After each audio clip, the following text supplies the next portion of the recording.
الحمدللہ رب العالمین والصلاۃ والسلام علی رسولہ الکریم۔ پچھلے لیکچر میں ہم نے یہ پڑھا تھا کہ کلمہ اور کلام یہ کل من سے مشتق ہیں۔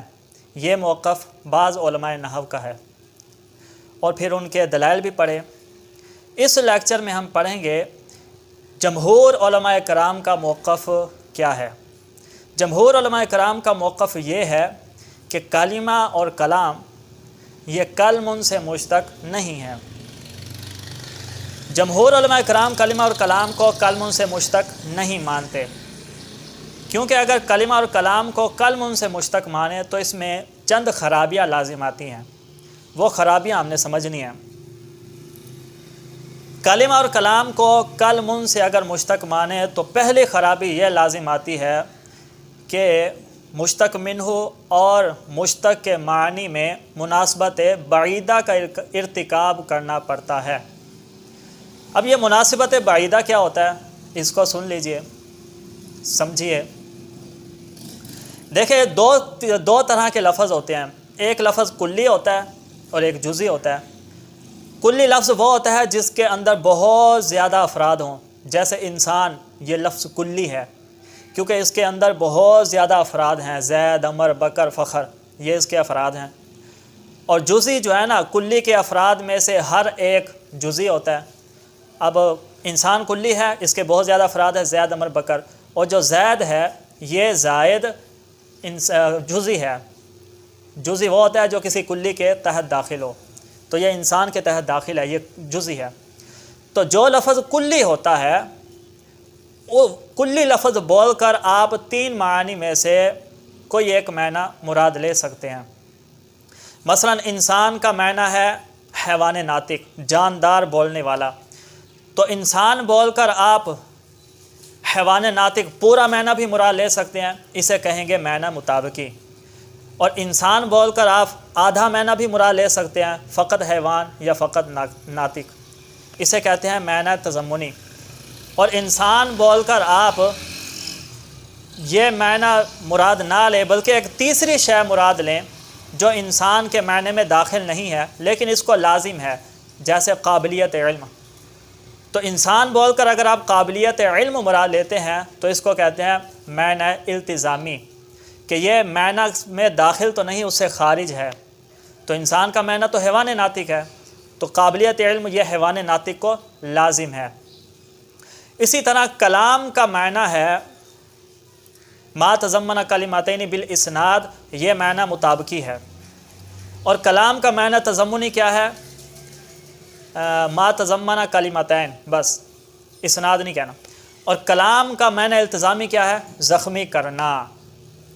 اب اس کے نیچے آپ دیکھیے کلمن، یہ مشتق منہ ہے، اس کا معنی ہے زخمی کرنا۔ ہونا تو یہ چاہیے تھا کہ یہ جو مشتق منہ ہے اس کے معنی کی مناسبت ہوتی کلام کے معنی مطابقی کے ساتھ، لیکن اس کی مناسبت ہے کلام کے معنی التزامی کے ساتھ۔ اگر اس کی مناسبت کلام کے معنی مطابقی یا تضمنی کے ساتھ ہوتی تو اسے کہتے ہیں مناسبت قریبہ، لیکن اس کی مناسبت تو زخمی کرنا، کلمن کے جو معنی ہے زخمی کرنا، اس کی مناسبت تو کلام کے معنی التزامی کے ساتھ ہے، اسے کہتے ہیں مناسبت بعیدہ۔ تو کلمہ اور کلام کو کلمن سے مشتق ماننے میں مناسبت بعیدہ کا ارتکاب کرنا پڑتا ہے، اور یہ ایک خرابی ہے۔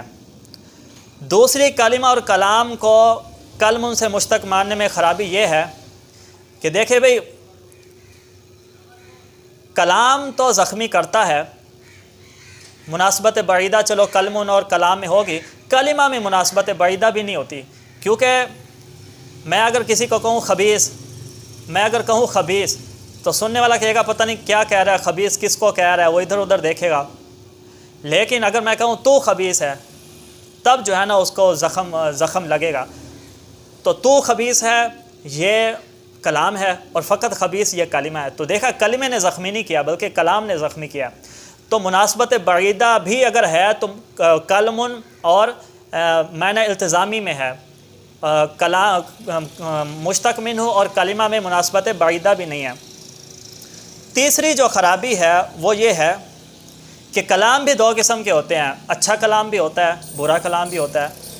تو کلم کے معنی اور کلام کے معنی میں جو مناسبت بعیدہ ہے وہ برے کلام میں ہے، اچھے کلام میں مناسبت بعیدہ بھی نہیں پائی جاتی۔ اگر کسی کو اچھے بات کی جائے تو اس کا دل زخمی نہیں ہوگا۔ تو دیکھا تو یہاں پر جو ہے نا وہ مناسبت بعیدہ بھی نہیں پائی گئی۔ اور چوتھی خرابی یہ ہے کہ کلم کا معنی زخمی کرنا، یعنی تلوار سے یا جسم کو تکلیف پہنچانا، جس سے جسم کو تکلیف ہو۔ اور کلام جو زخمی کرتا ہے وہ جسم کو تکلیف نہیں پہنچاتا، بلکہ کلام سے جو زخم لگتا ہے وہ صرف دل میں اس کا غم ہوتا ہے، اس سے جسم کو تکلیف نہیں ہوتی۔ تو زخمی کرنے میں بھی فرق ہے۔ تو لہٰذا یہ خرابیاں لازم آتی ہیں۔ اور جو سب سے بڑی خرابی ہے، جو ایک انوکھی خرابی ہے، وہ یہ ہے کہ اگر آپ کلمہ کا معنی التزامی مراد لیتے ہیں زخمی کرنا، تو کلمہ کی تعریف میں مار دھاڑ، یہ قتل و غارت اور یہ چیزیں جو ہے نا آ جائیں گی، نحو کم ہوگی اور یہ قتل و غارت زیادہ نظر آئے گی۔ مثلا الکلمہ کا التزامی معنی کیا ہے؟ زخمی کرنا۔ لفظ کا معنی کیا ہے؟ پھینکنا۔ اور وضیہ کا معنی کیا ہے؟ مخصوص۔ بھئی مخصوص بندے کو زخمی کر کے پھینک دینا۔ تو کلمہ کی تعریف میں مار دھاڑ یہ چیزیں زیادہ آ جاتی ہیں۔ تو بہتر یہ ہے اس کلمہ کی تعریف سے مار دھاڑ کو دور کیا جائے اور کلمہ اور کلام کو مشتق ہی نہ مانا جائے کلم سے، تاکہ زخمی کرنا اس میں آئے نہ۔ تو یہ وہ خرابیاں تھی جو کلمہ اور کلام کو کلم سے مشتق ماننے سے پیدا ہوتی ہیں۔